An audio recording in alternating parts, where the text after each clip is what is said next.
Oke, Ibu Sinta, saya mohon izin untuk membuka kelas terlebih dahulu. Silakan. Terima kasih. Bismillahirrahmanirrahim. Assalamualaikum warahmatullahi wabarakatuh.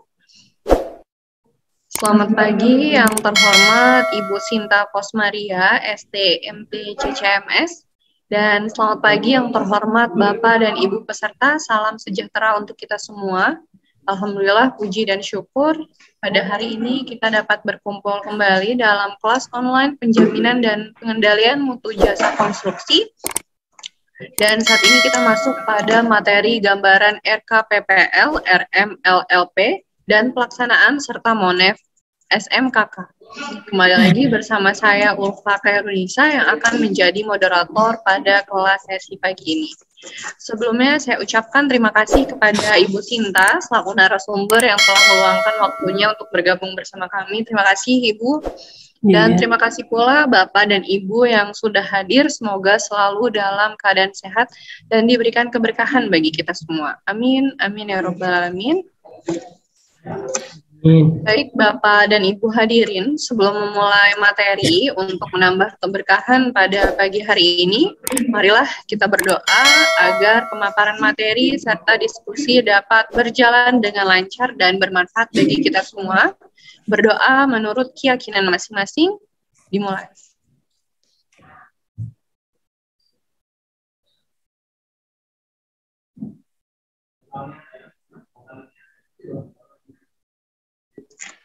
Amin dan berdoa selesai. Baik, tanpa menunggu lama lagi, langsung saja kita ke sesi selanjutnya yaitu pemaparan materi dan diskusi oleh Ibu narasumber kita yang sudah hadir saat ini yang terhormat Ibu Sinta Posmaria. Dan kepada Bapak dan Ibu disarankan untuk mengaktifkan kameranya agar kelas berjalan lebih interaktif. Pada Ibu Sinta, waktu dan layar kami persilahkan. Terima kasih. Assalamualaikum warahmatullahi wabarakatuh. Selamat pagi, salam sejahtera untuk kita semua. Terima kasih Bapak Ibu telah hadir pada materi hari ini untuk RKPPL, RMLLP, dan juga MONEF perihal penyelenggaraan SMKK gitu ya Bapak Ibu ya. Mohon maaf tadi belum bayar, saya juga lupa. Seingat saya sih udah bayar, mungkin Telkom agak kurang ini, sampai tadi saya coba tetap belum ada koneksi internet, jadi saya pakai tethering. Semoga pulsa masih ada. Ya, kayak saya lihat sih pulsanya masih banyak, masih 20 giga.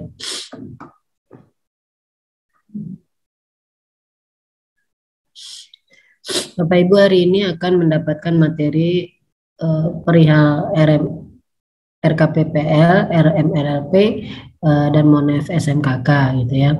Tapi lebih sifatnya at glance ya.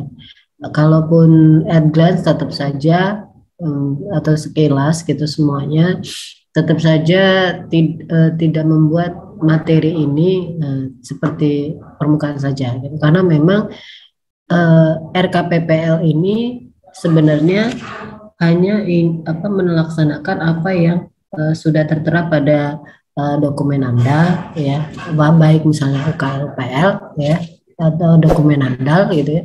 Dan itu tinggal kita berikan kepada pekerjaan fisik gitu ya. Nanti pekerjaan fisik termasuk penyedia itu menindaklanjuti apa yang ada di dokumen AMDAL gitu ya, dokumen AMDAL ataupun UKL-UPL kalau misalnya proyeknya nggak terlalu besar gitu ya. Dari situ kita bisa saja juga apa yang diidentifikasi pada dokumen AMDAL UKL-UPL ini masih ada yang kurang, jadi perlu diteliti lebih lagi. Tapi kalau memang sudah ya nggak usah dipaksakan kalau ada yang baru gitu ya.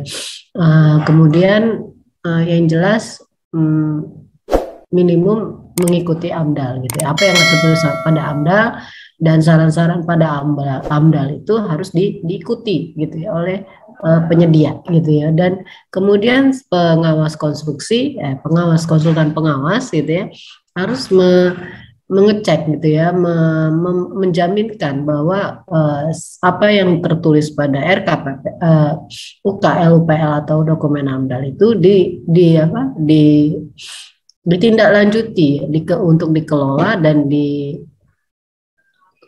dipantau gitu ya, dipantau perkembangannya secara berkala oleh penyedia seperti itu. Itu tugas dan sehingga kalau konsultan pengawas itu makanya ada HSE atau Health Safety and Engineer ya.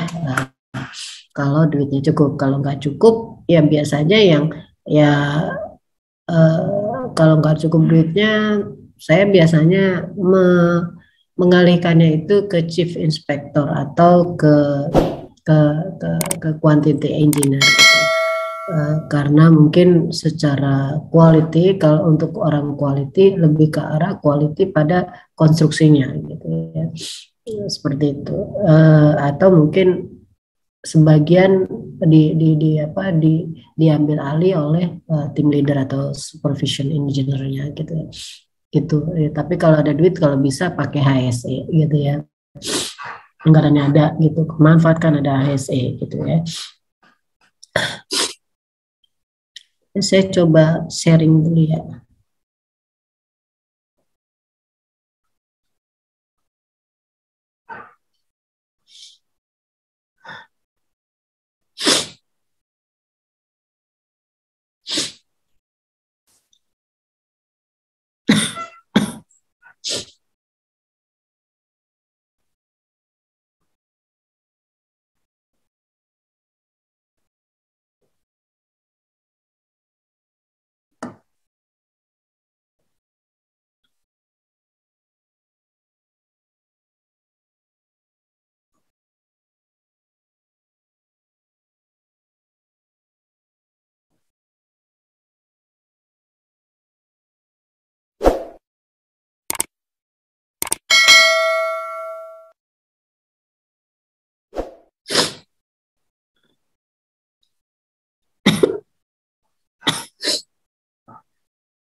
Nah, ini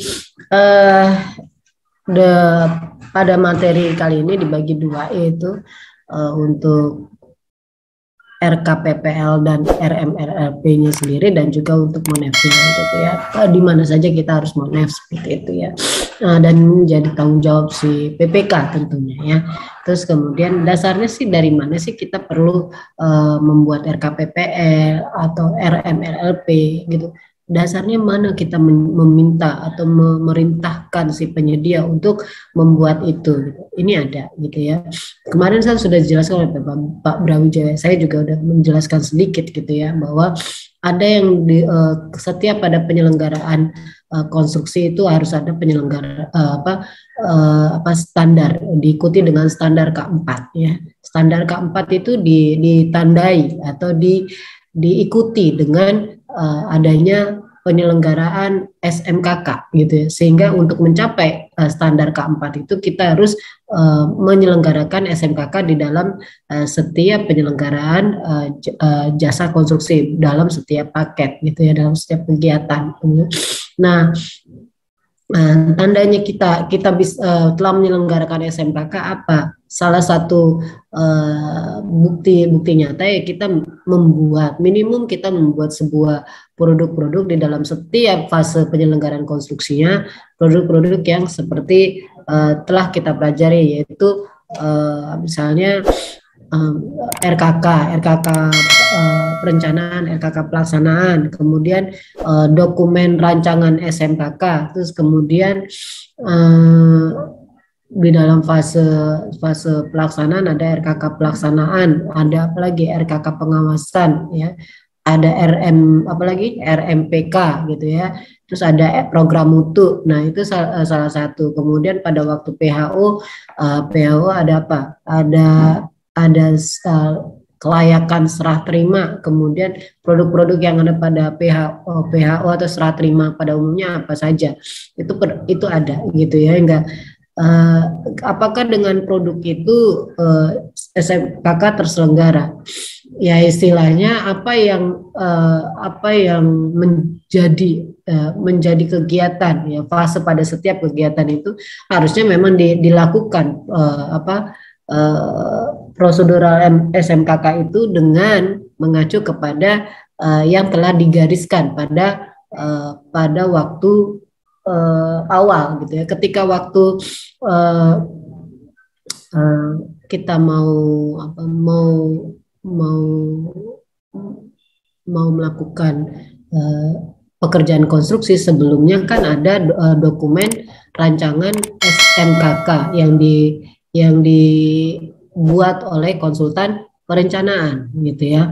Dan konsultan perencanaan itu kan memberikan pada awal ketika pekerjaan konstruksi, sehingga dari situlah si PPK bisa melihat bahwa risiko terbesar apa gitu ya, risiko terbesar dari pekerjaan itu apa ya. Risiko PPK menetapkan, tapi harus ada hitung-hitungannya. Siapa yang ngitung-hitung itu? Ya konsultan perancangan gitu ya, itu gitu ya. Itu yang harus diperhatikan gitu. Jadi kasihan, jangan PPK menetapkan tapi jadi tebak-tebak buah manggis gitu, karena nggak paham cara ngitungnya seperti itu. Kan udah ada ahlinya, negara membayar konsultan perancangan untuk itu gitu ya. Nah, terus setelah itu ditentukanlah risiko terbesar di dokumen pemilihan.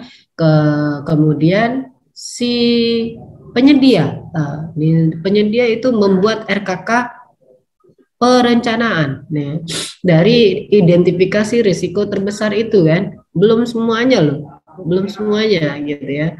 Nah, programnya apa saja. Nah, ketika saat sudah menang gitu ya, ketika mau ditunjuk sebagai pemenang, kan udah ada modal nih RKK perencanaan gitu ya. Kemudian si PPK udah punya RMP atau rencana mutu proyek, yang mungkin sekarang nggak namanya rencana mutu proyek tapi rencana pengelolaan kontrak gitu ya. Nah, rencana dikasih ke penyedia. Setelah tanda tangan, nih kamu Bapak Ibu bikin ini ya RMPK, rencana mutu pekerjaan konstruksi, RKK pelaksanaan, RMLP, RKPPL gitu ya. Itu langsung gitu. Dasarnya yang ada pada rencana pengelolaan kontraknya PPK ini dijabarkan gitu ya, termasuk dan juga dokumen penawaran si penyedia seperti itu ya, dijabarkan di dalam program mutu dan dijabarkan dalam RKK pelaksanaan, udah bukan RKK perencanaan ya, RKK pelaksanaan, kemudian RMLP dan juga RKPPL gitu ya. Kemudian diasistensikan ya sebelum presentasikan di PCM atau pre-construction meeting gitu ya.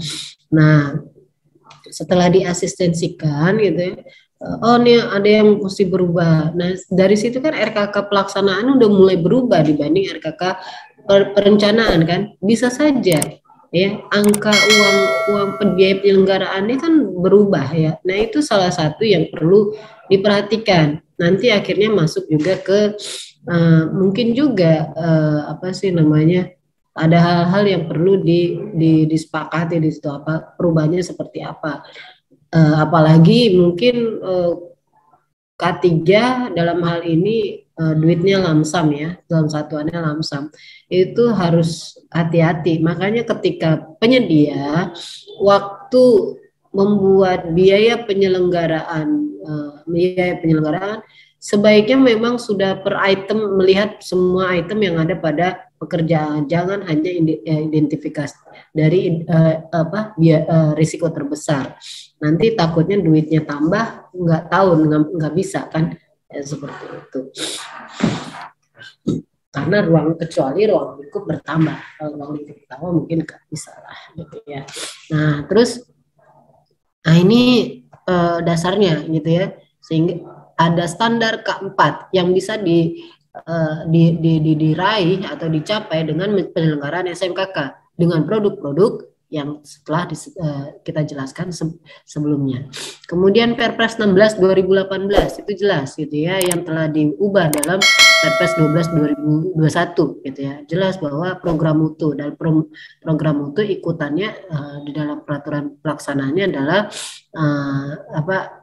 RMPK atau program mutu dan juga RKK, kemudian RMLP dan juga RKPPL gitu ya. Kebanyakan istilah gitu ya. Tapi nggak apa-apa gitu ya. Terus kemudian peraturan LKPP 12 tahun 2021, peraturan pelaksanaan dalam Perpres 16 ini itu jelas menyebutkan gitu ya, karena ini memang juga walaupun LKPP yang menerbitkan tetap aja menjalin kerjasama dengan Kementerian PUPR gitu ya.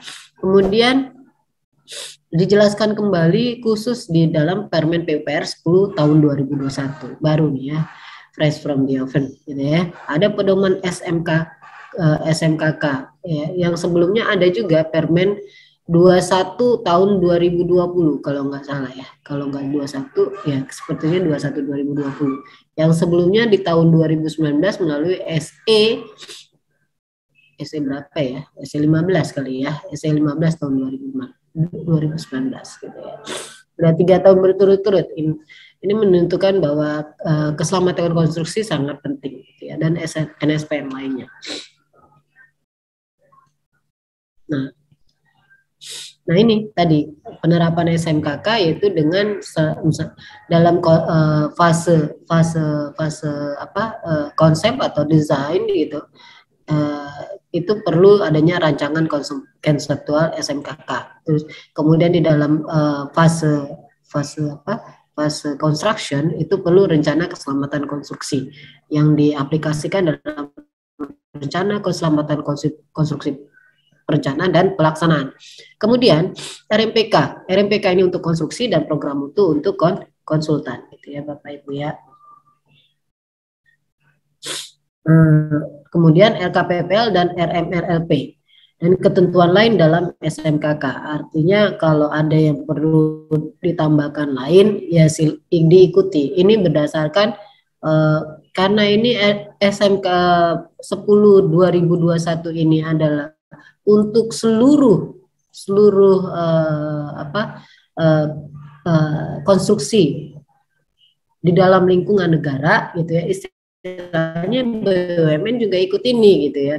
Nah mungkin saja BUMN itu perlu yang lain gitu ya.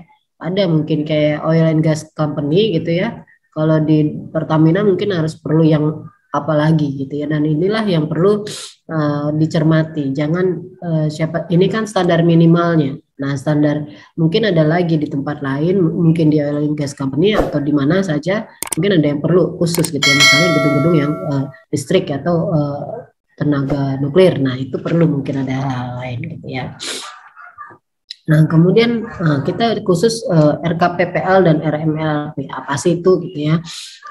RKPPL jelas tentang ya, judulnya aja rencana kerja pemantauan dan pengelolaan dan pemantauan lingkungan. Artinya sebenarnya ini ada dampak di dalam ini sebenarnya salah satu konsep berkesinambungan atau sustainability construction gitu ya. Kalau kita kita harus memperhatikan 3 aspek, yaitu aspek aspek ekonomi gitu ya, ekonomi, aspek apalagi sosial dan aspek lingkungan ya, sosbud ya, sosbud. Jadi ada irisan gitu ya. Jadi ini. Jadi inilah yang disebut sustainability gitu ya Bapak Ibu. Irisan 3 inilah yang disebut sustainability ya. Dan juga RMLP. Nah RMLP ini kan lebih ke arah bagaimana juga sosial ke masyarakat gitu ya.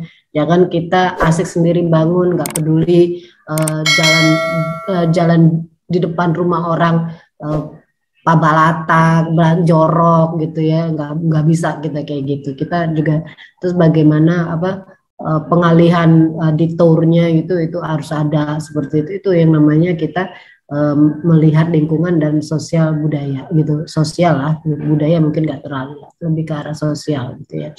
Nah mungkin itu salah satunya. Nah kalau isi dari RKPPL dan RMLP apa saja sih gitu ya yang membedakan. Memang kalau RMLP jelas ya, itu rencana manajemen lalu lintas pekerjaan gitu ya. Jadinya di dalam pekerjaan kita mungkin perlu pengaturan lalu lintas. Jangan Bapak Ibu pikir Bapak Ibu kerja misalnya di gedung saya nggak terlalu kepikir nggak ada hubungan. Jangan salah gitu. Saya pernah jelaskan kayaknya di sini bahwa waktu saya kecil, waktu saya SMP, saya mau ke Gramedia. Biasanya kan itu cuma lurus aja dari teman rumah saya.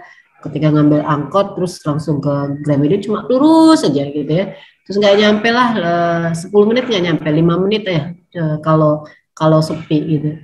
Jadi tiba-tiba harus dari sini harus dari situ muter nggak jelas.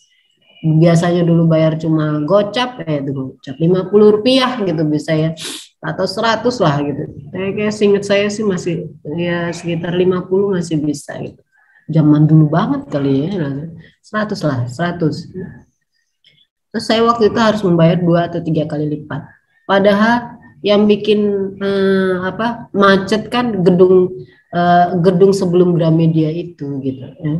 Terus nggak bisa lewat ke situ karena macet. Nah kalau macet kan mungkin angkot merasa malas gitu.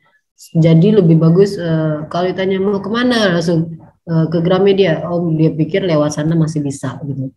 Tapi kita jadi bawa muter-muter, kemudian kita gitu. Pas bayar 100, Neng kurang, langsung kok kurang biasa segitu? Ya kan muter-muter langsung. Yang suruh muter-muter siapa? Nanti kan dijawab lagi, emang Neng mau 3 jam di jalan kan begitu juga gitu.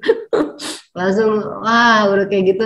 Akhirnya daripada berantem mulut, akhirnya ya udah kita kepikiran yang namanya mana anak dikasih duit cuma segini pulang cukup gak? Mikir lah pulang cukup gak? Berarti nggak beli burger kan gitu. Berarti nggak beli burger nih pulang, ya udah beli buku doang kan gitu. Ya, kasih lah seperti itu. Itu ada yang menanggung siapa? Yang menanggung bukan proyek itu, masyarakat. Ya dulu mungkin kita masih tenang-tenang orangnya. Sekarang bocor dikit dari baru bikin mall gitu ya. Ada air melimpas dikit aja langsung demo gitu sekarang kan. Ngeri kalau sekarang tuh. Jadi mungkin karena memang semakin susah hidup orang di zaman sekarang, semakin gampang memecut gitu ya, supaya marah gitu seperti itu. Jadi makanya kita juga sebagai pekerja harus yang bekerja di kegiatan konstruksi harus paham. Apalagi saya di jalan gitu ya, di pekerjaan jalan. Kalau saya main mapas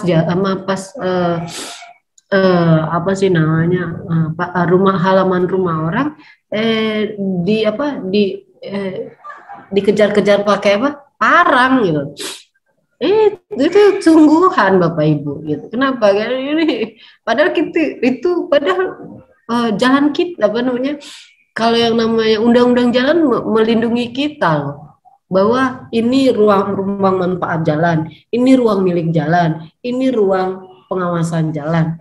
Ya, kalau udah bilang itu ruang milik jalan, mau kata dia halaman itu bukan milik dia gitu, tapi dia merasa berhak gitu. Ketika kita main ini tanpa izin, diparang sama mereka. Jangankan di halaman mereka, di jalan kita yang mungkin sesuatu kita buat gitu ya, terus kemudian itu membuat mereka tidak nyaman gitu ya, tidak nyaman. Maksudnya kita Bapak Ibu pernah kan melihat ada jalan di high rise gitu ya, di racing gitu ya, di racing ditingkatkan, dan bukan ditingkatkan, benar-benar diangkat gitu. Dan nih rumah saya jadi di bawah jalan nih. Ini mereka mikir nanti kalau ada jalan di atas, air datang ke rumah saya, banjir rumah saya. Langsung dia protes satu itu kan. Padahal sebenarnya memang jalan itu juga nggak boleh banjir gitu, supaya nggak rusak gitu. Seperti itu. Sedangkan masyarakat lebih seneng rumahnya di atas jalan, terus dia bikin air melimpas ke jalan tapi nggak dibikin saluran buat dia. Bodoh amat gitu kan. Dan kita yang bikin saluran gitu. Terus ketika kita bikin saluran nggak boleh sama mereka. Nah itu sebuah sebuah sebuah apa ya, pemikiran-pemikiran. Nah ketika kita mau membuat amdalnya, itu yang perlu perlu ada apa, survei seperti itu. Gimana Bu kalau mau bikin jembatan di sini, kira-kira harus ditanya lingkungan itu apa yang mereka sarankan. Kalau ada pembangunan itu, apa yang mereka takutkan, gitu. Itu harus di apa, dideteksi ketika kita merancang dokumen AMDAL dan atau UKL UPL. Itu konsultannya harus paham, jangan nah kadang-kadang kan ya kita agak berat juga kalau kita berbicara dokumen AMDAL UKL UPL ini, tapi ya sudahlah gitu, apa yang tertera itulah kita kita jalani juga nggak apa-apa, seperti itu ya.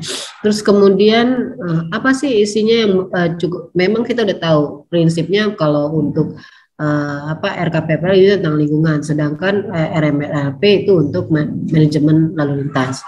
Nah dalam isinya ini RKPPL lebih ke struktur organisasi ya. Terus kemudian mendeteksi ya rona lingkungan awal sebelum pekerjaan konstruksi dimulai. Itu harus diidentifikasi. Kemudian rencana pengelolaannya gitu ya, dan pemantauan lingkungan yang berdasarkan rona awal itu gitu. Apakah juga sudah cukup sesuai apa yang diperkirakan di dalam AMDAL gitu ya, atau di dalam KLPL gitu ya. Kemudian membuat laporan pelaksanaan ya, baik pengelolaan dan pemantauannya yang secara berkala gitu ya. Kemudian RMLP itu lebih ke arah bagaimana analisis lalu lintas ya, analisis arus lalu lintas ketika atau metode pelaksanaan untuk untuk mengelola lalu lintas di daerah atau yang terpengaruh pada kegiatan kita gitu ya. Terus bagaimana pelaksanaannya ketika kita misalnya mau merehab jembatan gitu ya, mau mengangkat jembatan. Kalau mengangkat jembatan berarti kan ada dua kemungkinan, lewat lalu lintas lewat atau tidak, seperti itu. Nah, yang lewat seperti apa, yang tidak boleh lewat seperti apa, itu harus tahu gitu ya. Nah, apakah kalau kita ngangkat berapa senti ngangkat jembatan, misalnya 5 senti lah, perlu nggak jembatan lalu lintasnya berhenti ya, seperti itu hal-hal yang ini juga ya yang perlu dipertimbangkan. Terus bagaimana, terus kalau lewat, kalau berhenti mulai dari mana diberhentikan, terus bagaimana cara pengaturannya, itu harus diperhatikan dijabarkan di RMLP ini. Dan itu kapan, bisa saja mungkin pekerjaan kita butuh RMLP nggak sepanjang pekerjaan, mungkin pada suatu milestone tertentu gitu ya. Kemudian kita melakukan pelaporan kegiatannya. Nah ini ada ketentuan. Jadi kalau untuk yang kecil itu nggak perlu RKPPL dan RMLP. Mulai, aduh paket tuh kecil, nggak perlu RKPPL dan kebetulan paket saya 22 tahun depan itu kecil, baguslah. Padahal tetap aja perlu gitu ya, kalau misalnya rehabilitasi jembatan, apalagi kalau ngangkat jembatan gitu ya. Nah, ngangkat jembatan itu ya mau nggak mau gitu, karena berarti kita harus bikin itu resikonya minimum sedang, sehingga dia membuat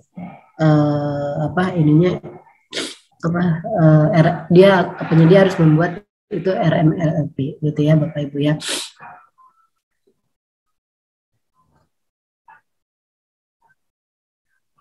Oke, terus kemudian Nah ini pekerjaan konstruksi yang tidak terkait dengan lalu lintas, RMLP minimum memuat penentuan lalu lintas di lokasi pekerjaan. Jadi pertimbangan jelas jalan serta perambuan untuk keselamatan kerjaan dan jadi lebih ke arah mendata gitu ya, mendata lalu lintas itu ya seperti apa gitu. Terus kemudian apa sih namanya? Di mendata bahwa itu kelas jalan berapa. Terus kemudian rambu-rambu, kalau rambu-rambu ini standar ya, bahwa hati-hati ada pekerjaan konstruksi gitu ya, seperti itu. Dan atau mungkin lebih ke arah ini apa sih namanya, ngasih apa sih namanya yang merah-merah itu, barrier gitu ya, barrier apa nama istilahnya, ya seperti kalau yang kayak topi witch apa itu, witch itu apa, cone gitu ya. Kalau cone itu kan gampang ditabrak gitu ya. Ini yang kalau tabrak orang mikir dulu gitu ya. Yang besar itu, yang merah, yang biasa untuk memisahkan jalur sini ke jalur sana gitu ya. Tapi ini kita lebih ke arah untuk membentuk bahwa jangan terlalu mendekati lokasi proyek gitu, seperti itu, bikin barrier seperti itu. Dan itu juga minta izin sama polisi gitu, bisa juga. Karena apa, kalau kita misalnya membebaskan, misalnya kita mau bikin mall, jalannya apa sih namanya, tanpa kita ada barrier seperti itu, tiba-tiba ada sesuatu gitu ya, itu kita kena gitu. Tapi ketika kita udah mulai ada barrier, terus kemudian ada apa, rambu-rambu, ya kita secara ini sudah memperingatkan lah, istilahnya seperti itu. Nah kalau yang namanya apes ya bisa tahu gitu ya, mungkin ya karena alatnya mungkin tahap apa kan gitu. Seperti yang jelas kita sudah memperingatkan. Dan kalau bisa, kalau proyek-proyek di tengah-tengah kota itu menggunakan pagar pembatas gitu ya. Walaupun ada pagar pembatas, kalau wilayahnya sempit ya harus, mau nggak mau ya harus seperti itu. Karena tiba-tiba supaya apa, ketika lalu lintas proyek itu lewat gitu, enggak sulit lah kita mengaturnya seperti itu. Kejadian-kejadian yang ada sih seperti itu. Jangan meremehkan segala sesuatu, karena yang lewat-lewat di pekerjaan konstruksi itu biasanya sesuatu yang lebih berat gitu dibanding biasanya, seperti itu. Kemudian penyusunan RMLP itu harus memperhatikan apa saja. Yang jelas harus tahu bahwa beban yang ada pada jalan tersebut sudah sesuai dengan apa sih namanya yang perlu dilewati ya. Kadang-kadang bisa saja gitu ya, kita mau membangun sesuatu yang besar di sebuah jalan yang dia jalan kelas 3 gitu ya, yang sebenarnya kendaraan yang mondar-mandir di proyek kita itu nggak sesuai dengan jalan itu harus hati-hati gitu ya. Gimana caranya gitu ya? Atau mungkin kelasnya nggak sesuai dengan beban yang ada. Misalnya apakah apa sih namanya, alat beratnya itu kan mungkin bebannya begitu besar gitu, sedangkan jalan yang kita lewati itu tidak mendukung untuk jalannya alat berat itu gitu ya. Apakah memang baiknya ditopang dulu dengan truk, sehingga truk yang langsung trailer yang kalau yang besar itu tronton gitu, tronton itu yang menampung beratnya, sehingga pas masuk lokasi proyek udah tinggal diturunin di lokasi proyek, sehingga jalan tidak menanggung beban gitu.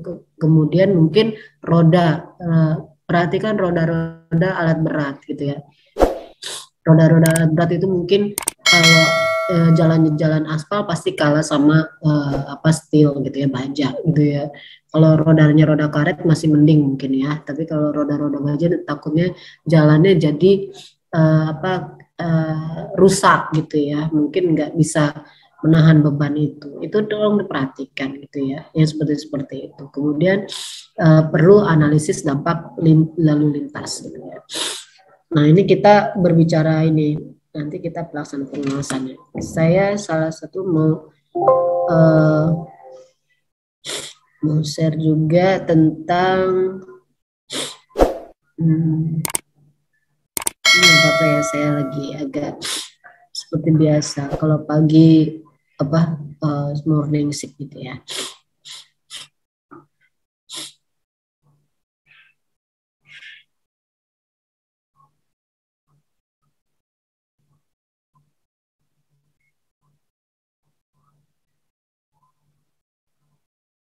Ini kita ini salah satu contoh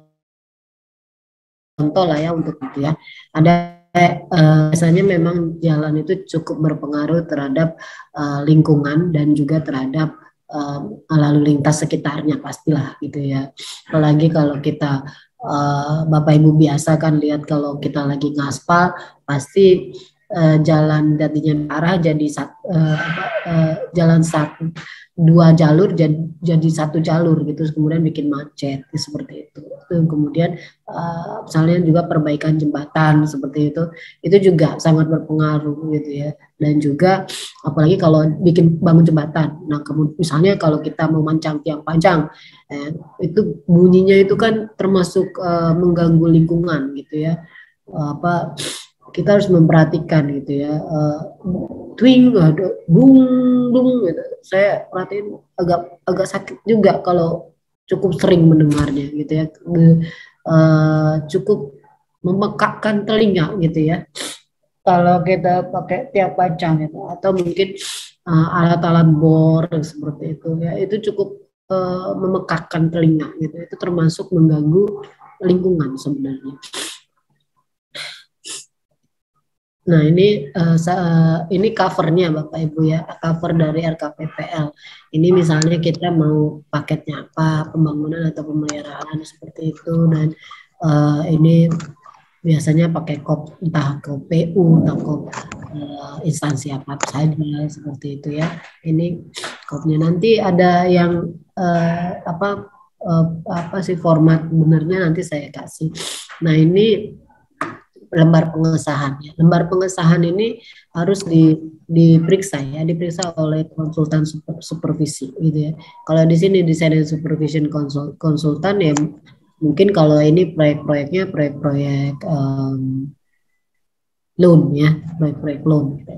Tapi kalau kita proyek-proyek proyek-proyek nasional NCB ya, biasanya pakai ini aja, konsultan supervisi gitu ya. Nah, ini berdasarkan data proyek ya. Data proyek tergantung proyeknya Bapak Ibu. Kalau misalnya kami kan jalan, bisa saja ini KM sekian sampai sekian, ini jenis penanganan di lokasi-lokasi mana saja.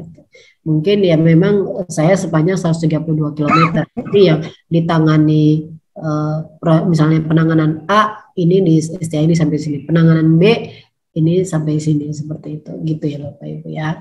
Terus kemudian inilah yang disebut data proyek, data standar ya. Kemudian perlu ketika kita berbicara di sini kan ada KM dan STA gitu ya. Kemudian perlu setiap STA ini nanti rona awal dan rona awal di sisi kiri dan sisi kanan itu disebutkan, kemudian beserta foto gitu ya. Nah, ini harus dengan survei. Makanya ketika kita awal pas lagi habis PCM, kita melakukan joint survei. Dari joint survei itu kita mulai ada yang menghitung apa sih namanya, volume secara fisik, ada yang kerjaannya mensurvei lingkungan seperti itu ya. Ada yang juga ya kalau mensurvei kuantitas ya, biasanya juga seiring sejalan juga lihat kondisi lalu lintas seperti itu ya.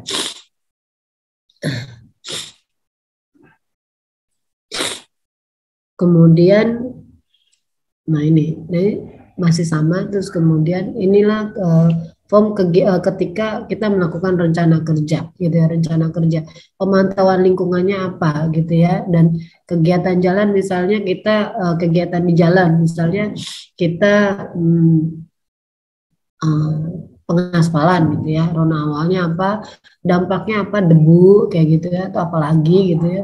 Terus atau mungkin yang paling kelihatan apa namanya, pemancangan tiang pancang. Rona awalnya yang tadinya rona awal kan misalnya kalau biasanya di desa gitu rona awalnya dengan kondisi yang cukup tenang gitu, tiba-tiba nanti akhirnya dampaknya mungkinnya tadinya masyarakat pada waktu kita uh, apa sih namanya, pada saat harusnya mereka tidur gitu ya, tiba-tiba ada tiang pancang, mereka kan keluar kan, keluar rumah semua gitu. Keluar rumah atau mungkin untuk jadi penonton, mungkin juga banyak yang seliweran gitu, atau pergi pergi ke desa sesudahnya untuk tidak ikutan kena ribut seperti itu, kena polusi suara seperti itu, atau mungkin eh, apa saja gitu ya, sehingga pemantauan lingkungan, atau mungkin ada suatu dari AMDAL atau dari UKLPL itu disebutkan bahwa ketika pemancangan itu pakai peredam gitu ya, pakai peredam terus dipantau jenis peredamnya itu baik juga terhadap terhadap suara, itu juga terhadap misalnya eh, apakah ada akibat juga terhadap proyek gitu ya. Kita harus lihat juga, jangan ketika menggunakan peredam ada juga yang akibat entah entah langsung tidak langsung terhadap peredam itu di dalam proyek itu sendiri gitu ya. Itu yang perlu kita pantau, itu biasanya harus dipantau pada saat pekerjaan itu dilakukan gitu, dan HSE harus ada di situ gitu ya, seperti itu. Kemudian, nah ini hubungannya terhadap apa, setiap milestone pekerjaan, misalnya pada saat mobilisasi ya seperti apa. Misalnya yang jelas kalau saat mobilisasi kan alat-alat berat kan lalu lalang gitu ya. Nah itu harus diperhatikan. Rona awalnya seperti apa di awal, terus kemudian ketika lalu lintas diperkirakan dampaknya akan seperti apa dan pengolahannya seperti apa gitu ya. Apakah dengan kalau lalu lalang alat berat kan misalnya debu seperti itu, terus kemudian apakah jalannya harus disiram seperti itu, atau mungkin sehingga debu itu tidak berterbangan seperti itu ya, disiram pakai kompresor gitu. Itu harus di, di dikelola, dan juga harus didokumentasikan bahwa kita telah melakukan hal-hal yang telah diminta oleh UKL-UKL atau dokumen andal yang telah kita implementasikan atau kita terapkan di dalam RKPPL.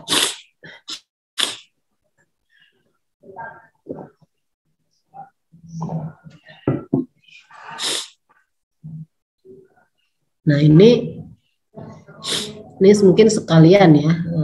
Nah ini tadi nih kan sama, kemudian monitoring gitu ya, di dalam setiap ininya setiap bulan itu kita monitoring gitu ya. Monitoring walaupun ini memang monitoringnya juga penyedia terus ya konsultan, kita juga memonitoring gitu ya. Apakah apa sih namanya, proses kegiatan itu sudah sesuai dengan, kita bandingkan dengan UKLPL, dokumen AMDAL, dengan RKPPL, dan juga dengan hasil yang telah dikerjakan. Jadi kita juga pas monitoring juga harus tahu kapan apa kerjaan-kerjaan apa yang harus kita perhatikan gitu. Tidak hanya fisiknya tapi juga tentang lingkungannya, dan kita juga harus menugaskan pengawas kita gitu bahwa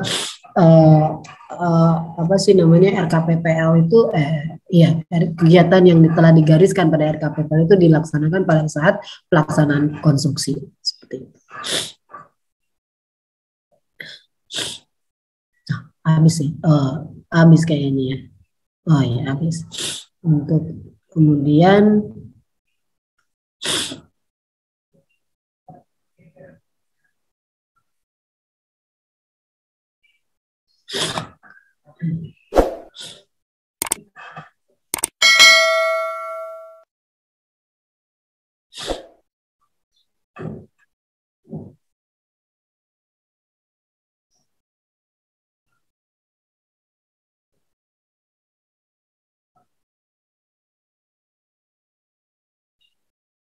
Ini saya sudah ke pindah slide lagi kan? Ya, selain pelaksanaan dan pengawasan ya, Bu. Oh iya, saya memastikan aja. Oke, terus kemudian ketika kita memonitoring, salah satunya yang kita tidak hanya pada pelaksanaan konstruksi, tapi juga dalam setiap tahap yang diminta oleh Permen 10 tahun 2021. Penerapan SMKK itu harus kita monitoring baik dalam tahap pemilihan, dalam tahap konstruksi, dan dalam serah terima pekerjaan. Ya, kalau penerapan pada pada tahap perencanaan kan nggak ada, karena dia lebih ke arah merancang, merancang SMKK itu akan seperti apa gitu ya, sehingga hasil rancangan itulah yang akan kita monitoring gitu ya dari tahap pemilihan gitu ya. Dari tahap pemilihan ini itu perlu ya, kita bisa lihat bahwa apakah memang telah dievaluasi tentang perihal keselamatan konstruksi gitu ya, apakah di dalam dokumen pengadaan itu juga sudah di mention gitu ya, bahwa ada risiko terbesar itu apa, terus risiko, menentukan jenis risiko juga sudah atau belum, seperti itu. Nah, itu di tahap pemilihan. Kemudian di tahapan konstruksi seperti yang tadi kita sebutkan, bahwa tidak hanya RKPPL RMLP, tapi juga RMPK, program mutu, apalagi yaitu terus RKK pelaksanaan, seperti itu harus kita monitoring apakah semua itu dilaksanakan dengan baik, seperti itu.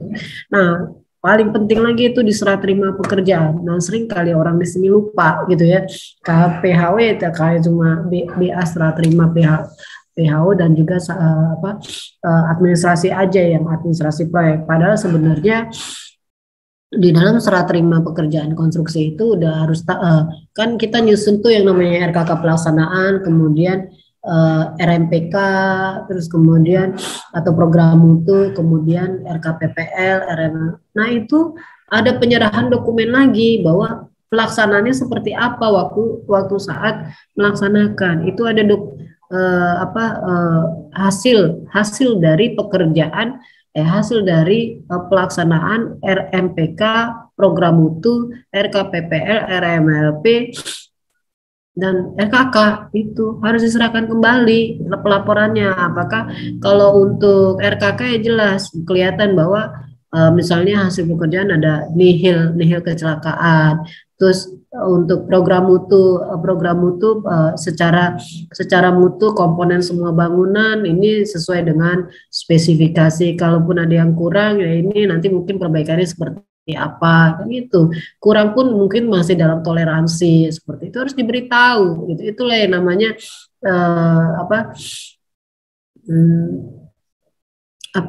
ketika kita pas PHO itu itulah yang dipegang tim pemelihara ketika dia mau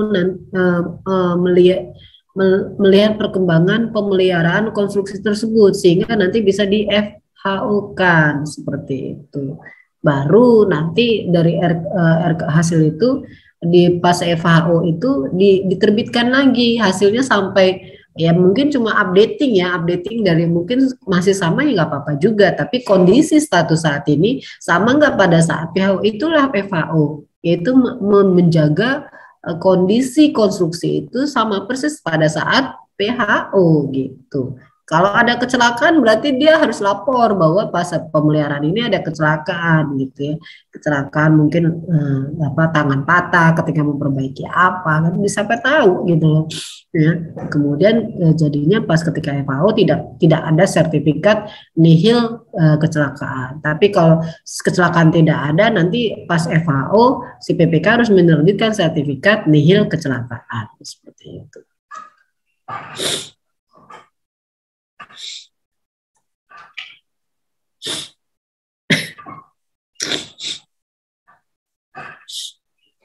Nah, ini pengawasan pada waktu saat pemilihan seperti apa? Monitoring, pelaksanaan pengawasan monitoring pada saat pemilihan seperti apa gitu ya. Nah, ini kita perlu pada saat tahap persiapan pemilihan. Nah, ini kan ada dokumen dari PPK gitu ya, ada dokumen dari PPK. Nah, ini ada nggak uraian pekerjaan identifikasi? Sebenarnya dari dokumen perancangan sih sebenarnya. Kita lihat ada nggak uraian pekerjaan identifikasi bahaya. Ya. Kemudian oke lah gitu. Nanti dari situ kan si PPK akan menilai resiko terbesar gitu ya.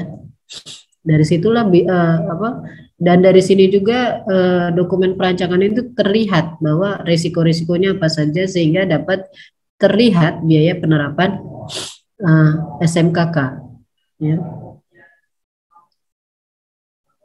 Nah, kemudian dari situ juga si PPK akan bisa menetapkan sebenarnya kan dia risiko apa, risiko kecilkah, besarkah, ya. Nanti akhirnya dia pilih apakah dia cukup petugas K3 atau perlu ahli petugas ya ke petugas K3 atau ahli keselamatan konstruksi gitu. Itu. Nah, di sini berhubungan dengan penetapan dokumen pemilihan gitu. Itu yang penting itu. Adakah ada tidak gitu. Kalau nggak ada itu harus seperti apa? Nggak akan terpun. Kalau nggak ada, kalaupun nggak ada jadi tebak-tebak buah manggis jadi bisa saja ininya risiko tebak-tebak buah manggis, biaya tebak-tebak buah manggis, kualifikasi intahiyah boleh bisa atau tidak ini. Ya untung aja kalau pekerjaannya kecil ya petugas K3 nggak apa-apa. Tapi kalau misalnya kita salah-salah tebak kita bikin taruhlah sedang, tapi rupanya itu risikonya tinggi. Kita nggak tahu gitu perhitungannya. Nah itu kan jadi berbahaya gitu. Nambah duit lagi buat penyedia seperti itu. Itu ya Bapak Ibu yang perlu kita iniin bahwa harus ada dari konsultan perancangan gitu ya bahwa mengidentifikasi risiko gitu itu ya. Kemudian di dalam pelaksanaan pemilihan setelah punya dokumen pemilihan kita kan menenderkan gitu ya, menenderkan kemudian ada proses namanya unwising, masih ada ya unwising ya. Anggaplah unwising, tapi unwisingnya cuma balas-balasan pakai tertulis kan. Dari situ apa sih namanya kalau ada pertanyaan tentang risiko itu harus dijawab dan biasanya sesuai dengan ketentuan aja jawabnya. Terus kemudian dari pelaksanaan pemilihan itu kan nanti si penyedia akan menyampaikan RKK penawaran atau penawaran ya, RKK bukan perencanaan ya, RKK penawaran seperti apa. Terus kemudian dari RKK-nya dia membuat program dan sasaran sehingga dia akan tahu kira-kira biayanya yang akan dikeluarkan akan seperti apa gitu ya. Itulah biaya penerapan biaya penawaran sebenarnya, biaya penerapan SMKK. Biaya penerapan SMKK, tapi nggak biaya penerapan SMKK dalam dokumen penawaran itu aja lah sih. Terus kemudian personal manajerial untuk keselamatan konstruksi yang ditawarkan seperti apa gitu ya. Yang jelas kalau lebih tinggi nggak masalah kalau ini ya. Beda dengan SKA SKT gitu ya. SKA itu kalau kita minta SKT ya dikasih SKA ya belum tentu. Tapi kalau ini petugas K3, nah mungkin petugas K3 itu secara jumlah di Indonesia masih lebih sedikit dibanding ahli K3. Sehingga mungkin ketika orang petugas K3 saya nggak punya, adanya ahli K3 ahli keselamatan konstruksi nggak apa-apa gitu. Seperti itu karena sifatnya lebih ke pemikiran juga. Petugas K3 kan saya aja masih petugas K3 nggak apa-apa, kita walaupun S2 gitu ya. Kalau di SKT kan S1 aja nggak boleh SKT seperti itu. Artinya ketika saya seorang tukang cat dikasih SKT berarti dia ahli dalam ngecat. Dan saya kalau ngecat belum tentu, walaupun ngerti cara ngecat belum tentu seahli dia. Kira-kira seperti itu.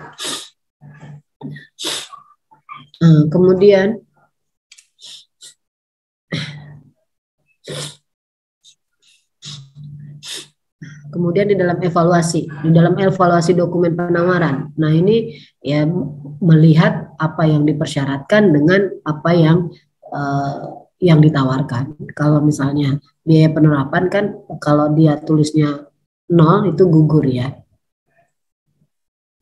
Artinya dia tidak peduli dengan K3, ya seperti itu. Ini gugur gitu ya, seperti itu. Walaupun dia ada gitu ya, walaupun dia bikin biaya penerapan, nah itu gugur gitu ya. Terus kemudian ya kalau ini ya udah tahu lah ya bagaimana cara mengevaluasi, baru kita tetapkan gitu ya. Kemudian pada waktu tahap pelaksanaan pekerjaan konstruksi udah dapet nih penyedianya seperti apa. Ini ketika tahap PCM itu sudah harus dipresentasikan yang namanya RKK pelaksanaan gitu ya. Ya, itu ada RKK pelaksanaan, ada RKK pengawasan atau RKK MK ya. Ini oleh kontraktor, ini oleh konsultan. Ya. Terus kemudian RMPK ini oleh kontraktor. Program mutu oleh konsultan. RKPP, MLP untuk penyedia konstruksi.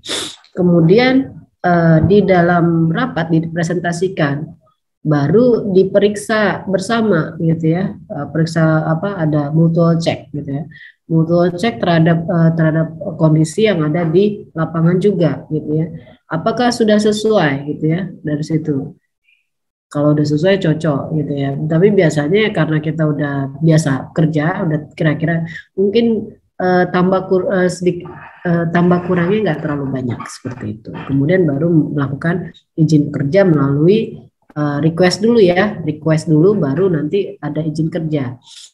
Ini penting request Bapak Ibu. Nah, request itu pun harus minimum 1 kali 24 jam ya. Jangan ujuk-ujuk hari ini mau kerja. Belum siap dicek alatnya, belum siap dicek personilnya, belum siap dicek bahannya. Ujuk-ujuk mau kerja. Emang kayak kerja di warung kita nih udah jelas kita nih ada korespondensi, pengaturan korespondensi. Ini harus walaupun mungkin bisa request by WA, oke, tapi tetap aja harus ada pemeriksaannya gitu. Apakah alatnya sudah layak operasi gitu ya? Apakah bahannya sudah ada? Gitu. Terus kalau mau kerja alatnya kurang, terus habis itu berhenti. Nanti aja lagi bahannya kurang. Nah, nanggung kerja cuma pagi sampai siang sampai sore nganggur lagi karena bahan habis. Nggak bisa gitu. Ya, ketika request juga kita harus tahu kerja itu dari berapa hari. Seperti itu. Ya efektif lah seperti itu ya. Kemudian baru kita lihat pelaporannya. Gitu. Baik setiap berkala baik harian, mingguan, bulanan seperti itu. Gitu ya Pak Ibu ya. Nah, kemudian ya seperti yang saya sampaikan tadi ya, ketika di proses FHO itu seperti apa, PHO serah terima ya, dari PHO sampai masa pemeliharaan sampai FHO gitu ya, itu seperti apa? Ini ada penyampaian dokumen RKK gitu ya. Nah ini penyampaian dokumen RKK semua yang sudah dilakukan, terus kemudian baru kita melakukan pelaksanaan pemerihan berdasarkan pedoman operasinya dari kontraktor ya. Dari pedoman operasi itu kemudian ada ketika dibilang masa pemeliharaan sudah oke gitu selesai, baru ada penyerahan dokumen laporan pelaksanaan. Jadi ini laporan pelaksanaan RKK RMPK program mutu hasilnya apa? Kalau RKK yang jelas ada kecelakaan atau tidak. RMPK bahwa untuk semua komponen sesuai dengan mutu yang ada dan waktunya selesai pada waktunya mungkin. Terus program mutu konsultan bahwa pengawasannya sudah baik, tidak ada komplain gitu. Ya bisa saja di metode pelaksanaan pengawasan si konsultan ini mendapat komplain, entah terlalu ketat, entah terlalu loose gitu, tiba-tiba menyalahkan gitu, siapa tahu gitu ya. Terus gambar terpasangnya asbol drawing dan juga dokumen terlaksana yang lain. Baru panduan operasi pemeliharaan. Kemudian baru setelah selesai ini semua, nanti ada FHU. Kemudian si PPK mengeluarkan surat keterangan di kecelakaan konstruksi. Jika kecelakaan tidak ada, kalau nggak ada ya nggak terbit. Gitu. Demikian Bapak Ibu ya. Kemudian RKPP, baik RKPPL, RMLP, begitu juga MPK atau juga program mutu itu kalau ada sesuatu yang signifikan dan memang perlu dilakukan RMLP, LKPPL, RMPK dan program itu harus diperbarui ya. Apa saja kondisinya? Salah satunya misalnya ada perubahan instruksi kerja atau ada prosedur kerja yang berubah, termasuk perubahan organisasi gitu ya. Misalnya saya sebagai PPK mungkin diganti, nah itu harus diganti. Jadi karena apa? Pada saat itulah tanggung jawab untuk monitoring evaluasi terhadap RMPK, RMLP, RKPPL dan program mutu itu sudah menjadi tanggung jawab yang baru gitu ya. Kalau ada tambah kurang pekerjaan atau ruang lingkup, oh ya silakan Pak. Terus kemudian jika ada kecelakaan konstruksi, itu Bapak Ibu ya. Nah, kalau dalam monitoringnya kita kurang paham dalam banyak hal, ya nggak apa-apa dibantu oleh ahli keselamatan konstruksi gitu ya. Dan makanya di konsultan pengawasan itu ada HSE atau Health Safety Engineer. Ya, itu Bapak Ibu ya. Silakan minta tolong atau mungkin Bapak Ibu itu kan konsultan pengawasan, saya sendiri mempunyai silakan bisa dibayar per jam JP ya, jam pelajaran misalnya seperti itu JP atau per hari juga bisa. Silakan Bapak Ibu modelnya seperti apa. Seperti outsourcing lah seperti itu. Mungkin demikian Bapak Ibu sekilas tentang RMLP, RKPPL dan monitoring perihal pekerjaan. Mungkin kalau nanti memang masih ada yang mau tanya tentang program untuk konsultan, walaupun sudah dijelaskan, nanti silakan nanti saya share juga untuk program mutu konsultan yang pengawas khususnya ya, yang seperti apa harusnya dimunculkan seperti itu. Karena saya seringkali konsultan pengawas itu dia membuat metode pelaksanaan fisik gitu ya, atau metode pelaksanaan konsultannya. Jadi bagaimana membuat pelaporan gitu ya, seperti itu, bukan itu gitu. Seperti itu. Mungkin demikian Mbak Ulfa.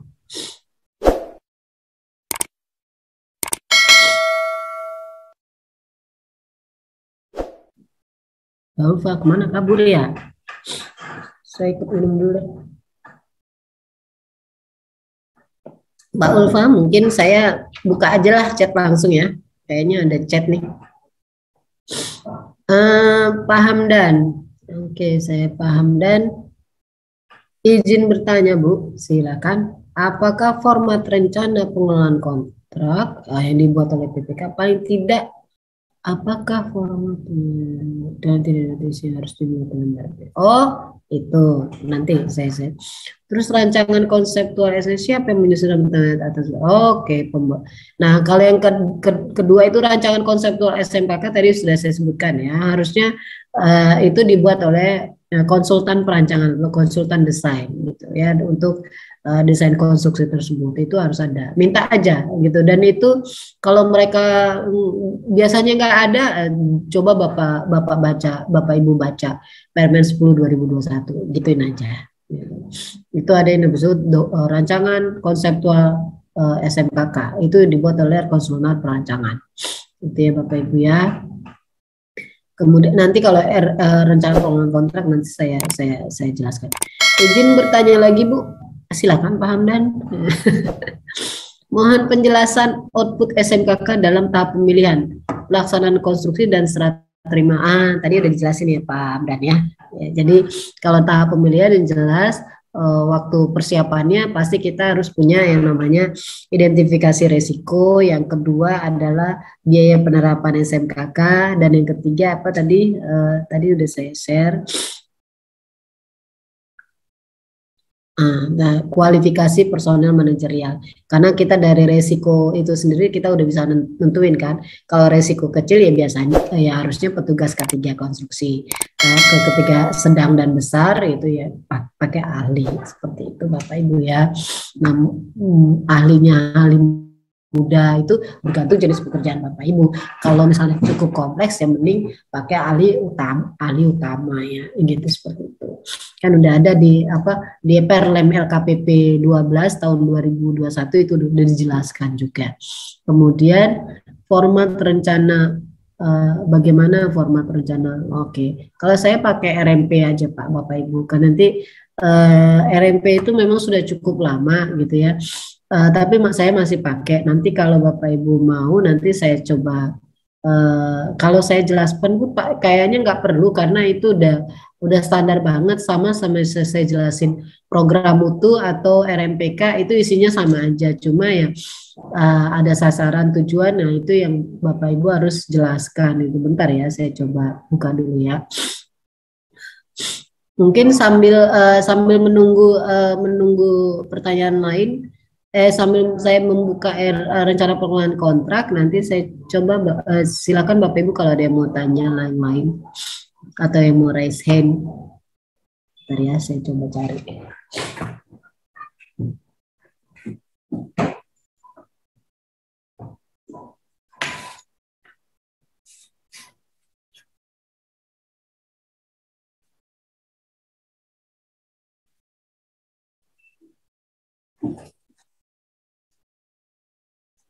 Mbak Ulfa kemana ya? Mbak Ulfa.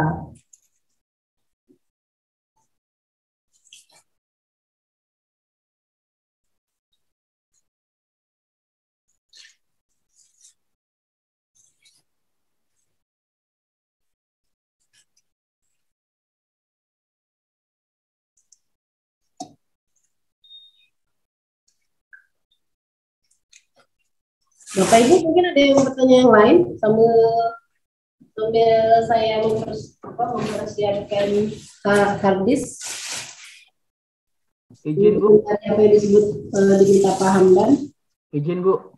Ya silakan. Izin bertanya Bu. Ya silakan. Beberapa dari penjelasan beberapa hari yang lalu, ya 1-2 hari inilah kemarin adalah penjelasan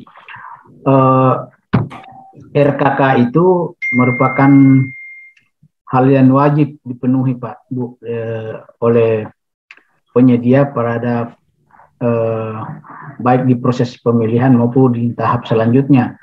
Iya. Maksudnya di tahap pelaksanaan konstruksi ataupun di proses pemilihan penyedia. Nah ini mudah-mudahan Bu ini yang menjadi konsen Pokja ini menjadi keharusan. Kalau dulu kan kalau nggak ada sistem keselamatan kerja ini nggak ada, diluluskan aja, nanti diminta pada saat pelaksanaan kontrak baru ini. Kalau ini kan di proses ini merupakan hal yang wajib. Jadi apabila tidak dipenuhi, gugur. Ya, ini yang mesti mungkin yang menjadi tugas kami.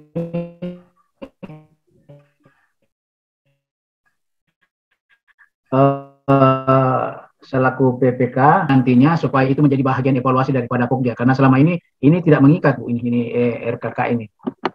Di proyek-proyek yang lalu ini nanti di saat jalan baru ada RKK yang dibuat juga lebih banyak langsung keperluan APD aja Bu, dengan itu aja rambu-rambu itu, padahal ini kan keselamatan konstruksi, berarti keselamatan dari segi proses, alat, bahan, manusianya juga banyak yang mesti ini ke alat APD-nya aja yang jadi pikirannya selalu. Jadi itu sudah dianggap memenuhi, padahal melihat penjelasan dari kemarin-kemarin sampai hari ini yang Ibu jelaskan juga itu, komplit sekali nih Bu. Jadi kalau ini dipenuhi sebenarnya enak gitu pengendaliannya, karena sudah mulai dari dari proses pemilihan material, peralatan, proses kerjanya, siapa yang mengerjakan, dan apa yang dihasilkan itu sudah tergambarkan di RKK ini, Bu. Ditambah lagi RPMK itu.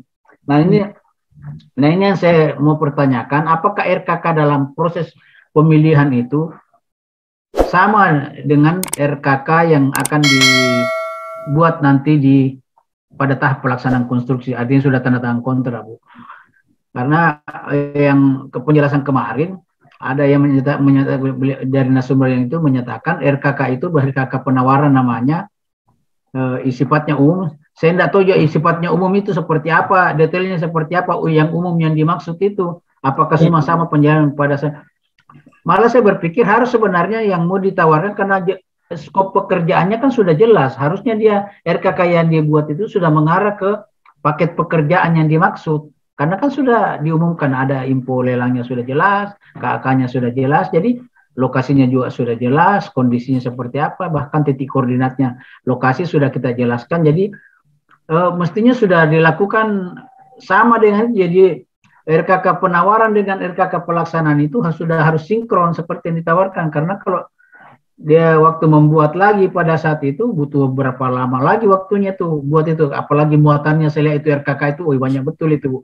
Kalau tesis dia banyak betul itu, pom-pomnya tuh melebihi tesis S2 itu. Kalau saya lihat itu apa sanggup dia buat begitu jeda waktu setelah penunjukan, terus tidak lama itu kita dikejar-kejar lagi oleh direktur, segera tanda tangan, proses muka, segera penyerapan. Nah, di mana nih pasalnya ini penyelesaian RKK-nya ini kalau melihat tadi itu apa mampu kira-kira. Tapi makanya saya bilang kalau sama aja ya sisa dijadikan dokumentasi aja bahwa RKK yang ditawarkan di penawaran itulah juga yang dijadikan acuan di RKK pelaksanaan. Ya, selanjutnya RPMK-nya ya baru diwujudkan tadi dari RKK yang ini, baru dengan program mutu itu terhadap konsultan itu baru diturunkan lagi itunya, Bu, yang dimuat dalam RKK-nya tadi. Mungkin itu aja, Bu. Mohon konfirmasi aja, Bu, share-nya seperti apa jadi kira-kira. Terima kasih, Bu. Iya, terima kasih Pak.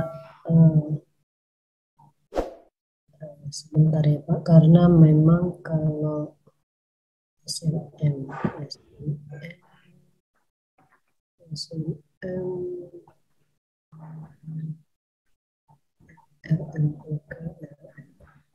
saya ini harus ini juga nih apa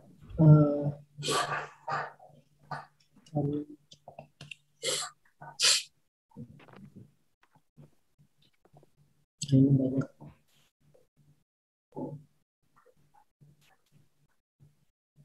Makasih Pak Hamdan. Memang kalau secara penawaran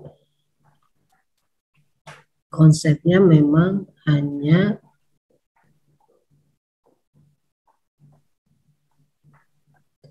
udah ketemu.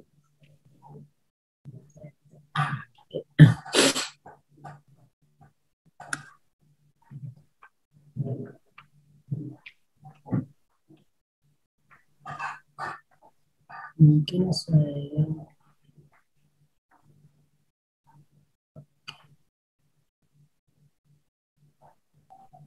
oke.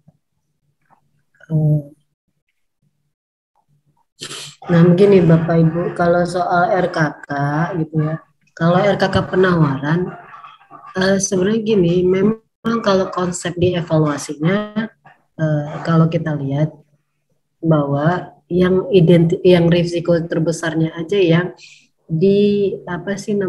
dikaji oleh si penawar gitu ya, yang bukan dikaji, yang dimasukkan di dalam dokumen penawaran itu adalah yang risiko terbesar saja.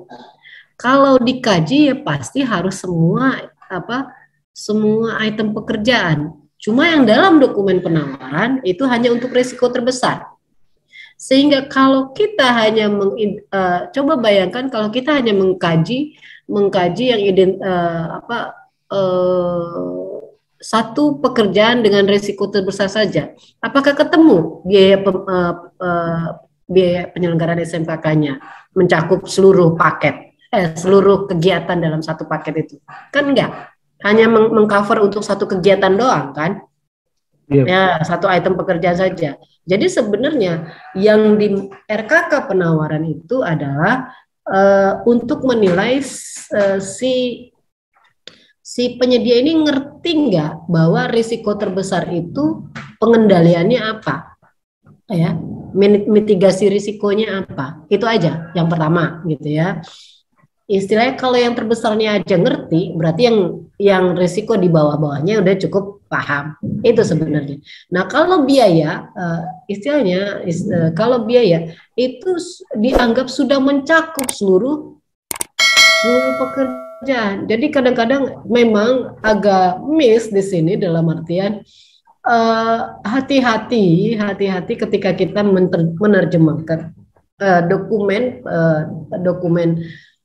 pengadaan dengan terhadap keseluruhan proyek gitu ya. Kalau kita bilang biaya penyelenggaraan SMKK itu terhadap the whole paket, terhadap the whole item pekerjaan. Tapi kalau untuk menilai RKK-nya, penawaran itu hanya satu item. Kemudian pada saat PCM itu kan udah namanya RKK pelaksanaan. Itu semua item itu harus dijelaskan. Apa saja yang membahayakan itu, sehingga kalau dilihat dari ininya kan mungkin harusnya biayanya nggak terlalu jauh dari apa yang ditawarkan pada saat penawaran. Bayangkan kalau Bapak Ibu hanya menawar suatu biaya SMKK terhadap hanya risiko terbesar saja, hanya satu pekerjaan kan. Berarti nanti ketika dipresentasikan di PCM itu pasti akan kurang. Karena apa? Oh, nanti kalau kerjaan ini penanggulangan risikonya apa? Nah, ini kalau terus itu tidak diidentifikasi pada biaya penyelenggaraan SMKK-nya gimana? Berarti dia harus nanggung apa yang sudah mereka tawarkan gitu. Terus si PPK minta, nah kalau kayak gini tolong diadakan misalnya harness atau apapun itu. Terus kemudian apalagi item pekerjaan apa lagi dibutuhkan lagi pengendalian keselamatan konstruksi. Pusing penyedianya. Kami nggak nawarkan itu Pak langsung. Ya nggak nawarkan. Memang kami tidak meminta Bapak Ibu tapi ya seperti itu. Kadang saya perhatiin banyak baik pengguna penyedia itu salah mengartikan gitu ya. Biaya penyelenggaraan SMKK sepertinya dilihat dari risiko terbesar. Tidak, itu secara seluruh item. Jadi kita kalau untuk kesemuanya dievaluasi kayaknya nggak perlu juga. Karena begini Pak, sebenarnya di best practice dunia manapun hanya Indonesia mengevaluasi K3 waktu tender. Di dunia lain K3 itu sudah harus wajib pada waktu kontrak. Sehingga sebenarnya nggak perlu dievaluasi. Mau ngomong apapun Anda di penawaran, K3 itu wajib disediakan. Cuma ini Binkon ini kan saya juga diskusi dengan Pak Brawijaya itu waktu lewat sosmed waktu itu ya. Ya karena saya memberikan status bahwa harusnya ini diharuskan pada waktu kontrak, tidak perlu di pertandingan. Tapi karena ini pengaturan, ya kita harus ikuti seperti itu. Itu status saya kira-kira seperti itu. Di luar negeri harusnya, apalagi kita sudah meminta itu kejelasan itu pada waktu PCM. Harusnya itu nggak perlu lagi dievaluasi. Pada tahun 2019 itu menjadi menggugurkan ketika kita tidak menyampaikan atau salah analisis itu salah analisis saja itu menggugurkan. Dan sehingga Pokja itu diwajibkan untuk mengevaluasi didampingi oleh ahli ya. Kemudian ada Pokja juga akhirnya ikut jadi petugas bersertifikat K3 atau ahli K3 atau petugas K3, which is bisa jadi belum tentu juga ngerti bagaimana cara memunculkan identifikasi risiko aja mungkin belum tak paham juga walaupun sudah bersertifikat seperti itu. Padahal yang bersertifikat aja nanya, Bu, kalau misalnya saya risiko kami cuma satu, si konsultan si penyedia itu risikonya 3, gugur kan? Waduh, itu sebuah pemahaman yang salah gitu. Bisa jadi gitu. Itu harus diklarifikasi juga dan memang harus dengan pengetahuan kita bahwa eh, mungkin saja si penyedia itu pernah punya pengalaman risiko itu gitu. Yang kita tidak pernah lihat, kita tidak pernah tahu seperti itu. Itu jangan disalahkan gitu. Seperti itu. Itu yang sering saya perhatikan loh. Kita bukan soal seperti waktu kita SD atau SMP gitu ya. Kalau jawaban guru begini gitu, yang lain itu pasti salah seperti itu. Nah itu sebuah yang salah kaprih gitu. Jangan seperti itu. Jadi kita juga harus tahu, oh ada risiko ini terus akibatnya ini. Bener nggak? Coba tanya kiri kanan, atas bawah gitu ya, tetangga gitu ya, atau mungkin yang lebih ahli seperti itu. Apakah pernah memang punya risiko-risiko seperti ini atau bahaya-bahaya seperti ini? Nah, itu salah satunya. Jadi kita perlu berdasarkan Ginkon dan kemudian di dalam monitoring beberapa tahun yang lalu, walaupun kita sudah PBJ itu belum ada undang-undangnya ya, baru Perpres. Baru Perpres itu pun tahun berapa, dan undang-undang K3 itu dari tenaga kerja itu dari tahun 1970, Undang-Undang 1 nomor tahun 1970. Bayangkan undang-undang lebih lama tapi penerapannya kurang awas dari baik pengguna dan juga penyedia.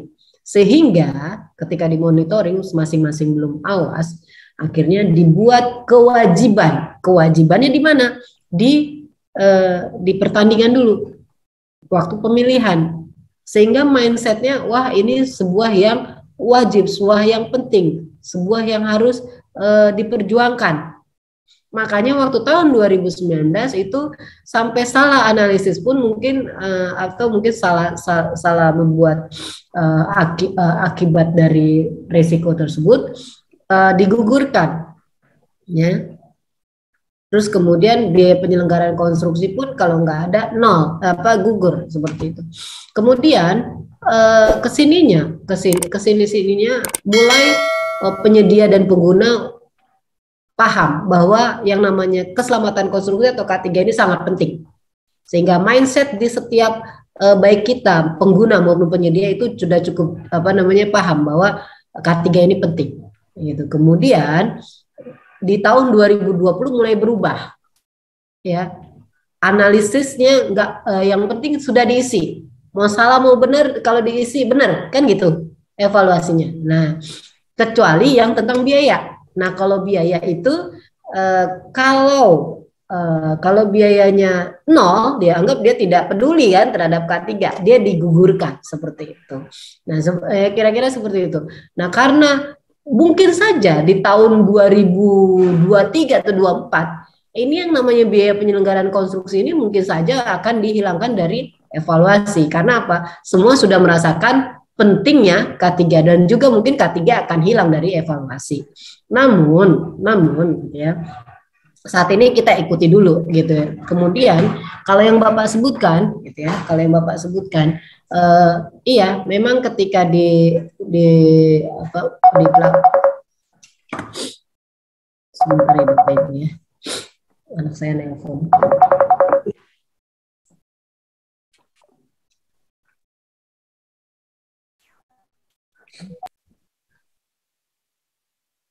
Salah pencet pula.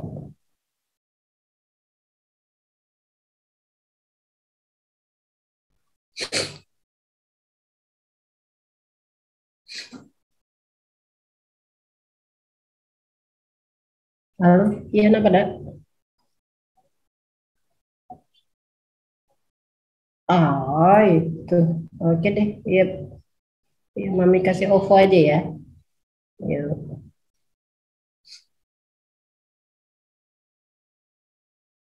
Mohon izin ya Bapak Ibu ya. Kasihan anak-anak.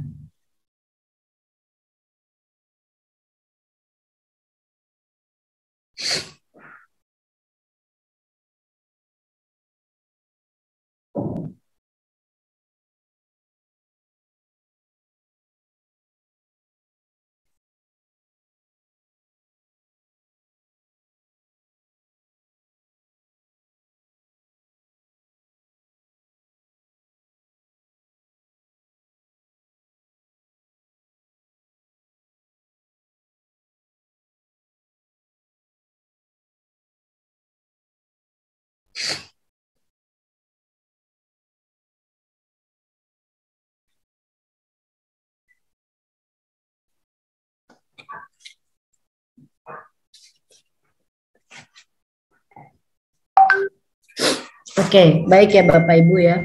Kalau yang jelas kalau RKK penawaran jelas ya kalau untuk risiko hanya untuk item pekerjaan. Namun di dalam kenyataannya ya di luar RKK penawarannya kan dia juga harus menghitung resiko-resiko yang yang di luar yang terbesar sehingga dia dapat memperhitungkan biaya penyelenggaraan SMKK-nya itu. Nah, kemudian ketika saat pelaksanaan dia kan akan mempresentasikan semua resiko-risiko dan juga mitigasi risiko terhadap setiap item pekerjaan. Jadi tidak hanya item terbesar sehingga yang namanya biaya penawaran dengan yang pelaksanaannya mungkin itu tidak jauh berbeda ketika misalnya ada permintaan-permintaan lain yang dari PPK seperti itu. Mungkin kalaupun tambah nggak besar-besar banget, kalau kurang nggak kurang-kurang banget seperti itu. Itu sebenarnya Pak Hamdan ya. Terus kemudian saya coba buka, ini udah ada RMPK, tapi setelah saya perhatiin semua setiap file itu satu file, setiap bab itu satu file. Jadi saya kalau ngebuka tuh repot banget ya, gitu. Ya seperti ini ya. Coba saya share dulu ya.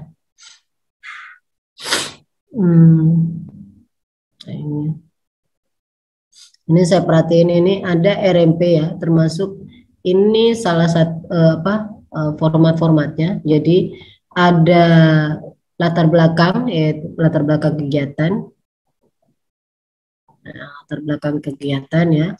Nah ini kemudian ada bab 2 informasi kegiatan. Nah, informasi kegiatan ini apa saja? Mungkin bisa kita lihat ini kegiatannya apa, anggaran berapa, jangka waktu berapa. Ini tidak hanya untuk paket kegiatan ya, RMP itu untuk seluruh kegiatan yang ada pada PPK gitu ya. Baik ada mungkin juga ada paket yang lain, seluruh paket. Nah, terus seperti ini ya. Kelihatan ya Bapak Ibu ya?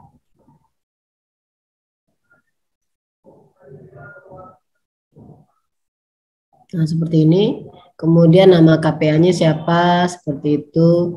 Nanti ini baru data-data isiannya aja, nanti ketika kontrak kan diperbarui. Jadi RMP itu ada ketika DIPA disahkan. Nah, ketika waktu penandatanganan kontrak udah mulai ini diisi nih, nomor kontrak, tanggal kontrak, kemudian nilai kontrak, sumber dananya ya pasti udah biasa, udah tahu ya seperti itu. Kemudian sasaran mutu. Izin Bu Maria. Iya silakan Pak. Bisa di share Bu nanti di filenya Bu di share. Silakan. Nah, tapi nanti data-datanya saya hapus dulu ya, karena ini kan. Oke, nggak apa-apa Pak. Nanti kan saya kasih. Iya, siap Bu. Ya saya hapus dulu ya nama-nama orangnya, karena ini kan. Bu. Ya, makasih Bu. Ya, terus kemudian ada persyaratan administrasi, teknis administrasi, dasarnya apa saja, ini sudah ada persyaratannya. Kemudian struktur organisasinya seperti apa gitu ya. Oh ini kayaknya nggak kelihatan karena, oh ini kan kelihatan ya. Nah ini ada kepala balai, terus struktur organisasi PPK seperti apa, oh nggak kelihatan. Terus kemudian tugas tanggung jawab masing-masing PPK, ini kayak semua yang ada pada SK Menteri atau SK apa saja tentang tugas dimasukkan seperti itu. Kemudian kebutuhan sumber daya seperti apa gitu ya, udah jelas. Kemudian bagan alir seperti apa gitu. Kemudian kegiatan kita dari awal dari diangkat sebagai PPK, kemudian pada tahun itu akan menyelesaikan pekerjaan dari seluruh kegiatan dari paket-paket yang kita kelola. Kemudian jadwalnya seperti apa, kelihatan nggak? Oh ini, ya, ini mungkin untuk keseluruhan ya. Mungkin ada yang untuk setiap paket gitu ya, ada yang untuk swakelola. Nah seperti ini. Nah kalau untuk SPMK mungkin cuma satu satu paket, nggak mungkin satu paket, bisa bikin dua paket atau mungkin diwarnain berbeda SPMK-nya paket ini warna ini, SPMK-nya paket itu warna apa kayak gitu kan. Kemudian jadwal personil kita seperti apa, seperti itu kan. Nah ini terus realisasinya seperti apa. Ini kan mengelola kontrak kita secara keseluruhan dalam 1 tahun gitu ya, seperti itu ya. Bukan kontrak, proyek gitu, proyek yang kita kelola saat ini gitu ya. Seperti itu. Terus kemudian alat yang kita pergunakan apa saja gitu. Terus kemudian berapa, terus kantor berapa meter persegi, terus rencana dan metode pemeriksaan itu seperti apa. Kita juga kalau misalnya kita punya kegiatan sendiri gitu ya, terus letak dokumen itu di mana, kemudian ini kok nggak kelihatan ya metode pemeriksaannya. Nanti deh, nanti. Terus kemudian, nah ini daftar, kelihatan juga ya. Bapak Ibu buka sendiri lah ya. Kalau saya buka satu-satu kayaknya repot banget. Jadi ini ada datanya. Inilah yang semua kita tampilkan ya, tampilkan dalam yang kita kasih apa, apakah semua RMP ini ke pengelolaan kontrak kepada mereka? Enggak, kita kasih ini aja informasi kegiatan, sasaran mutu, persyaratan teknis, terus struktur organisasi kita, terus tugas nggak perlu, bagan alir. Nah ini aja. Dari sini kan mereka tahu, oh paket-paketnya apa saja, terus persyaratan teknisnya apa, terus baru dikasih yang namanya dokumen-dokumen perancangan atau desain teknisnya. Itu aja Bapak Ibu ketika kita baru bertanda tangan kontrak yang pekerjaan fisik. Nanti saya share. Ya, siap Bu. Kasih Bu. Iya, sama-sama. Pak, siapa lagi? Kardin. Jika pada saat PCM ternyata dalam RKK pelaksanaan penyedia jasa keliru dalam mengalokasikan anggaran SMKK yang berdampak pada bertambahnya biaya SMKK, maka bagaimana solusi bagi penyedia jasa? Nah, ini repot. Kalau masalah keliru ya risiko penyedia. Tapi ketika ada pertambahan atau ada ruang lingkup yang berubah atau ada pertambahan pekerjaan, nah itu ya harusnya menjadi bisa ditambah. Misalnya itu berpengaruh karena penambahan ya harusnya bertambah dengan adanya ruang lingkup. Nah sekarang kan yang sifatnya lamsam bisa ditambah dan dikurangi dengan syarat ya, ruang lingkup berubah gitu. Kalau misalnya nggak berubah ya nggak bisa Bapak Ibu gitu. Harus resiko, makanya harus serius ngerjainnya dari awal, benar-benar profesional gitu Pak Bapak Ibu. Mungkin silakan yang lain mau apa, raise hand gitu. Mbak Ulfa mana nih? Mbak Ulfa kayaknya kelaparan dia makan. Mbak Ulfa. Mbak Ulfanya kabur, Mbak Ulfa. Halo, Mbak Ulfa. Ayo teman-teman siapa yang nanya? Mumpung nih. Atau udah pada ngerti ya? Atau saya yang tanya? Saya mau tanya apa ya? Saya mau tanya apa ya? Kira-kira apa ya?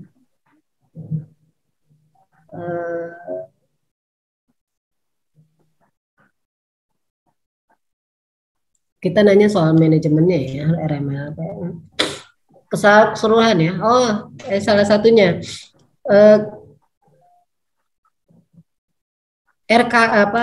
Program mutu konsultan pengawas ini seperti apa yang Bapak Ibu tahu, yang pernah alami? Yang Bapak Ibu pernah cek itu seperti apa gitu. Itu yang mau saya tanya. Itu hati-hati itu kalau konsultan pengawas itu jangan coba saya coba nih.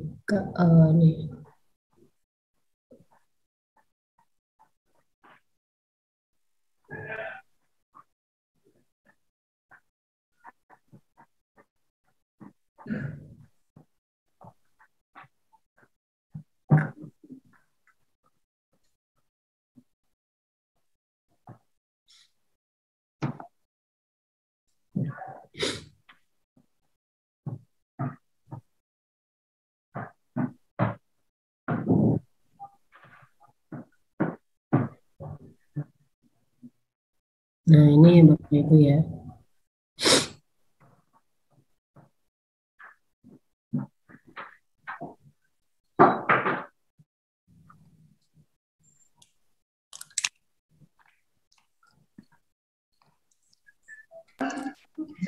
Halo Ibu Sinta. Oke, Mbak Ufa, gimana detailnya? Iya, Ibu, ini sudah banyak pertanyaan yang masuk Bu di kolom chat. Sudah saya sebutkan semua, Mbak Ufa. Oh, sudah semua ya Bu ya? Oke, Kami mohon izin. nyari-nyari, makanya saya baca-bacain yang mumpung cuma berapa ini apa. Oke, Pak Hamdan sama Pak Kardin tadi udah diskusi ya dengan Pak Hamdan gitu ya. Sudah sampai Pak Kardin ya Bu ya? Iya, sudah. Oke. Terus oke, terus ini saya lagi jelasin eh, untuk program mutu dari konsultan pengawasan ya.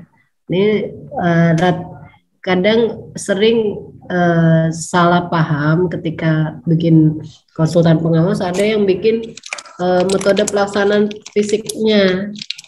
Mereka itu bukan kontraktor tapi konsultan pengawasan. Jadi yang mereka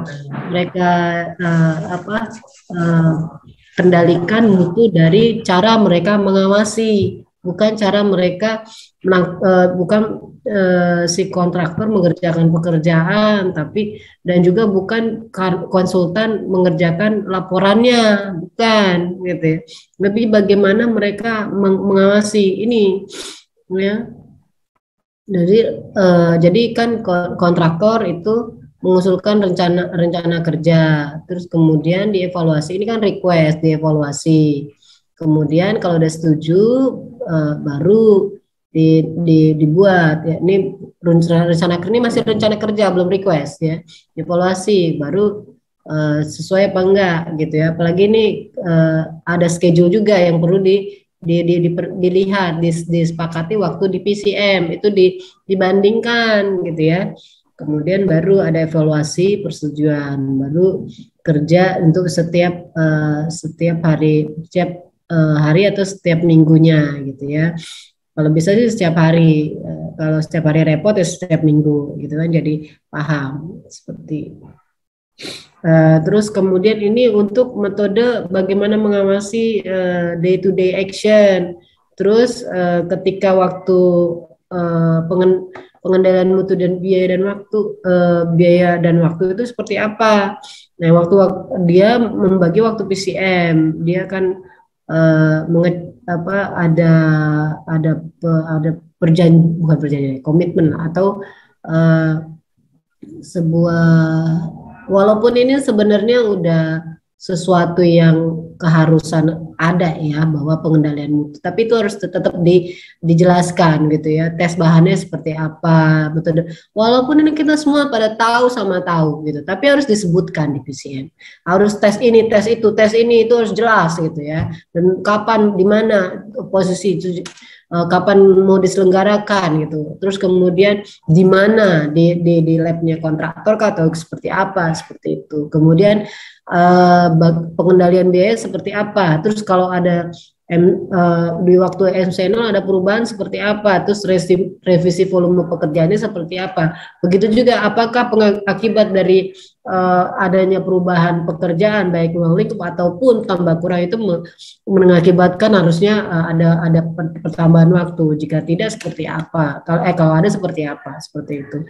Kemudian baru ini the whole ya, setiap setiap day to day dan setiap item pekerjaan ini seperti ini. Ini maksudnya si konsultan. Kemudian bagaimana cara kerja untuk pengujian. Nah, pengujian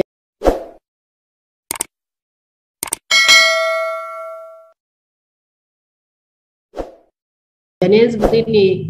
Nah, mereka mengungkapkan itu, cara mengawasi mereka itu seperti apa. Ya, kalau untuk setiap pekerjaan ini bagaimana mengawasi pencampuran aspal panas, misalnya seperti itu. Ini setiap item pekerjaan. Jadi enggak secara keseluruh bagaimana membuat laporan, terus kemudian bagaimana mengawasi dari cuma sekilas saja. Ini mengawasi setiap minggu, terus membuat laporan setiap hari. Itu nggak gitu gitu. Seperti itu. Ada yang kayak gitu, banyak dan kayak diterima-terima aja, padahal nggak gitu. Harusnya seperti ini, ya. Terus kemudian bagian dari mobilisasi itu mobilisasi pun dicek kan, makanya ada pemeriksaan bersama waktu mobilisasi disetujui atau tidak mobilisasi si kontraktor itu.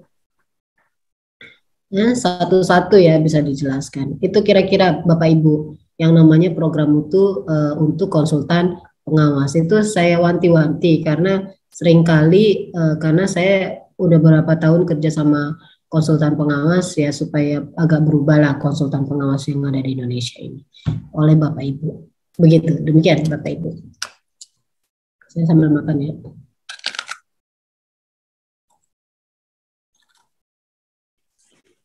Silakan Mbak Ulfa memandu. Oke, baik. Terima kasih banyak Ibu Sinta atas pemaparan materinya. Dan kita mungkin masuk ke sesi diskusi. Silakan mungkin 1-2 pertanyaan untuk menutup siang hari ini. Silakan Bapak dan Ibu. Udah pada ngerti Bapak Ibu ini, mungkin saya terlalu jelas menjelaskan. Iya, sepertinya sudah paham Ibu. Begitu ya paham dan apa jadi? Apa saya terlalu buru-buru makanya nggak ngerti apa Ibu ini ngomong apa gitu.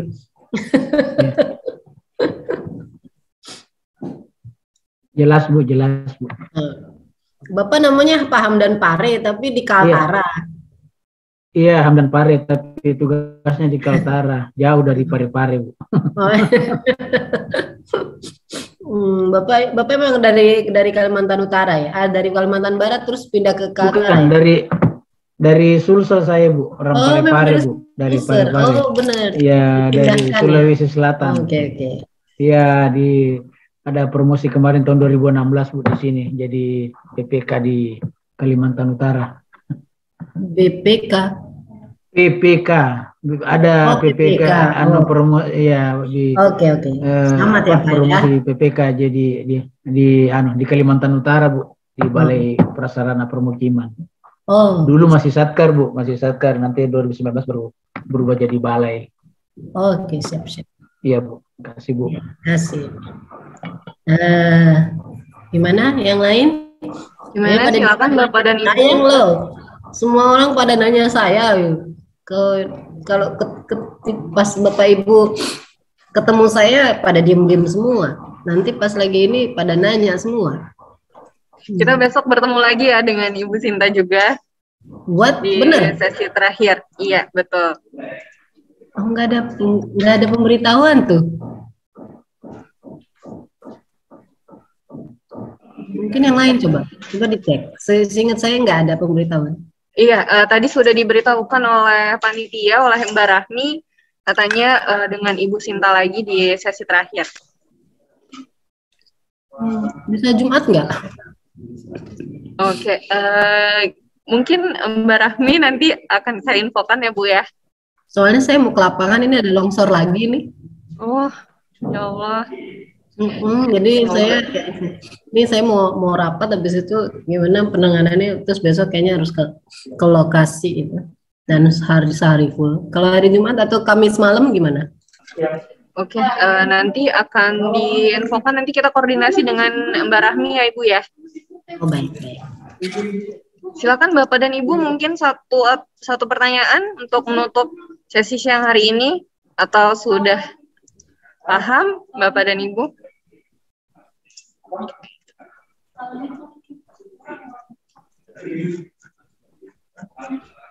Oke, baik Bapak dan Ibu, sepertinya sudah paham ya Bu Sinta ya. Mungkin sebelumnya dari Ibu Sinta ada closing statement terkait dengan materi hari ini, Bu, silakan. Oke, terima kasih Bapak Ibu. Yang penting sebenarnya karena masih ada sesi terakhir, berarti saya mencoba memberikan saran lah, atau mungkin sharing ya tentang apa yang telah kita lalui gitu ya. Bahwa saya pun pernah jadi kontraktor juga. Jadi kalau misalnya kalau kurang biaya itu kasihan banget, jadi mikir juga diomelin sama pimpinan seperti itu. Lebih nggak enak di penyedia kalau salah hitung duit seperti itu ya. Jadi kalau bisa benar-benar kita pun sebagai pengguna ngasih apa sih sebuah informasi dalam dokumen pembelian itu benar-benar yang sesuai dengan analisis dari dokumen perancangan gitu ya. Kemudian diimplementasikan di dalam setiap dokumen SMKK yang produk-produk SMKK dalam setiap fase penyelenggaraan konstruksi.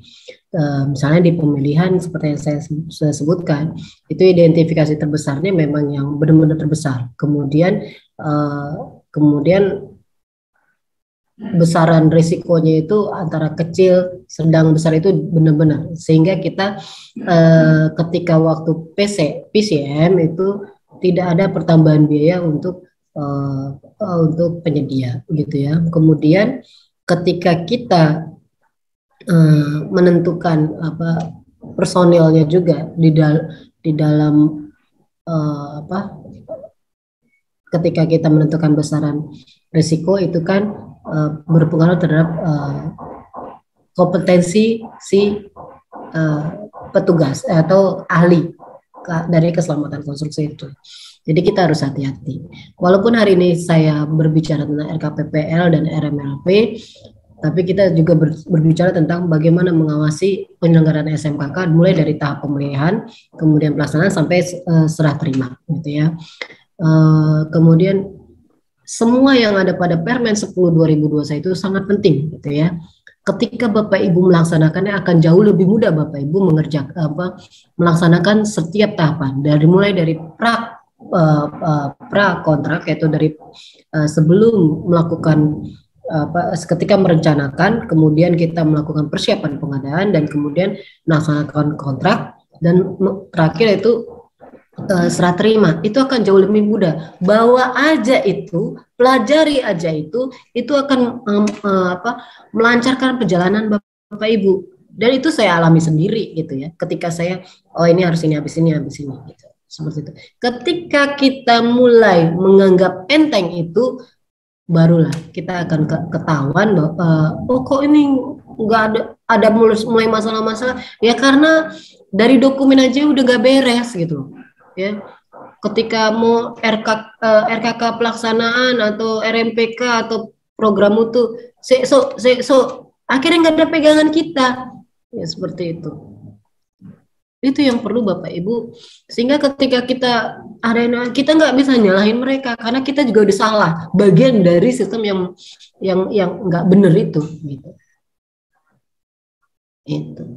Jadi mulailah gitu ya, baik penyedia baik pengguna itu sama-sama sadar. Jangan merasa penyedia itu administratif terlalu ini. Saya pernah digituin, baru kali ini APBN kayak gini, langsung saya bilang, wah lu baru kerja di APBN nih makanya kayak gitu.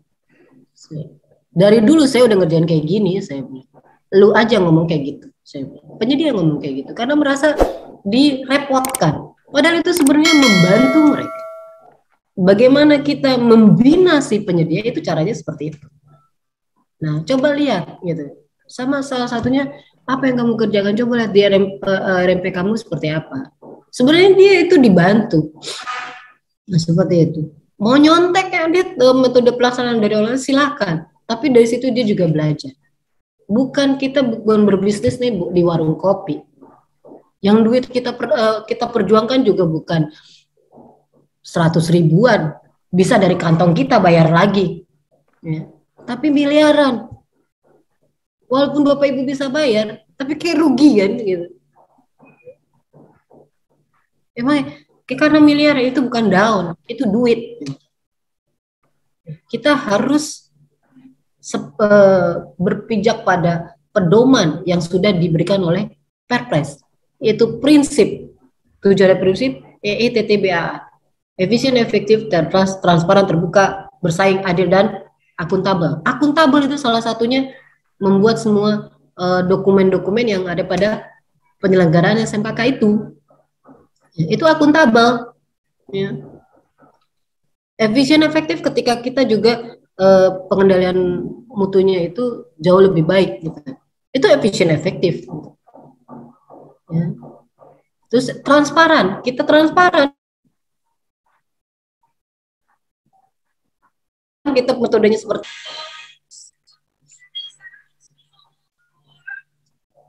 Oke, mungkin karena nanti sebentar saya itu Bapak Ibu, sebaiknya kita melakukannya dengan baik untuk perencanaan dan juga untuk RKPPL dan RMRMP.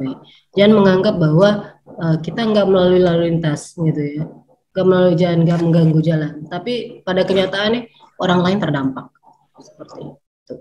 Kemudian juga untuk RKPPL. Kita ketika membangun konstruksi itu harus ada yang namanya AMDAL dan UKL atau UKL UPL, dan kita harus pegang, dan kita itu harus kasih ke penyedia sehingga penyedia bisa membuat RKPPL. Demikian Bapak Ibu. Lebih kurangnya mohon maaf untuk apa yang saya sampaikan mungkin tidak berkenan di hati Bapak Ibu. Yang jelas saya berharap segala sesuatu yang saya sampaikan itu berguna untuk Bapak Ibu. Dokumen-dokumen nanti saya coba sampaikan, tolong diingatkan Mbak Ulfa oleh Mbak Rahmi, nanti saya share karena kayaknya saya udah mulai ditelepon-telepon akibat longsoran ini, dan kayaknya saya tutup materi ini dengan mengucapkan wassalamualaikum warahmatullahi wabarakatuh. Terima kasih. Waalaikumsalam warahmatullahi wabarakatuh. Terima kasih.